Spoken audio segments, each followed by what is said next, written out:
What is an ecosystem? Ecosystem क्या होता है, देखते हैं उसका answer ecosystem, an ecosystem is a functional unit of nature where living organism interact among themselves and also with the surrounding physical environment. Ecosystem nature का एक functional unit होता है जिसमें कि जितने भी लिविंग ऑर्गेनिजम्स आते हैं वे सभी आपस में एक दूसरे को इंटरेक्ट करते हैं। मीन्स जितने भी लिविंग ऑर्गेनिजम्स इसमें आएंगे सभी एक दूसरे को प्रभावित करते हैं, इफेक्ट करते हैं, और उसके साथ साथ उनके चारों ओर का जो फिजिकल एनवायरनमेंट होता है उनके साथ भी इंटरेक्ट करते हैं, इस उनको भी प्रभावित करते हैं।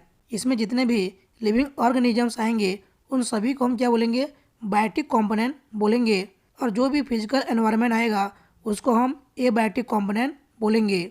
मीन्स इकोसिस्टम में जितने भी बायोटिक कंपोनेंट्स आते हैं और जितने भी एबायोटिक कंपोनेंट्स आते हैं सभी एक दूसरे को इंटरेक्ट करते हैं, एक दूसरे को प्रभावित करते हैं।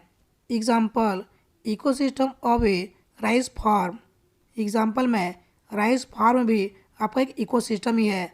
जैसे कि आप डायग्राम में देख सकते हैं, इस राइस फार्म में आपका बायोटिक कंपोनेंट्स और एबायोटिक कंपोनेंट्स दोनों ही एक दूसरे को इंटरेक्ट कर रहे हैं। इसमें बायोटिक कंपोनेंट्स में राइस को ईट करने वाले इंसेक्ट, बर्ड्स, रेबिट और जितने भी लिविंग ऑर्गेनिजम्स हैं जो कि राइस को ईट करते हैं वे सभी इसमें आएंगे, जिनको कि प्राइमरी कंज्यूमर भी बोला जाता है। और प्राइमरी कंज्यूमर को ईट करने वाले सेकेंडरी कंज्यूमर और टॉप कंज्यूमर भी इसी बायोटिक कंपोनेंट्स में आएंगे।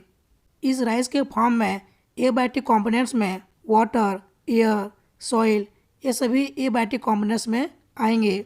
इस राइस फार्म में जितने भी बायोटिक कंपोनेंट्स हैं और एबायोटिक कंपोनेंट्स हैं सभी एक दूसरे को इंटरेक्ट कर रहे हैं, इफेक्ट कर रहे हैं, मीन्स प्रभावित कर रहे हैं। इसलिए राइस फार्म इकोसिस्टम का ही एक एग्जाम्पल है।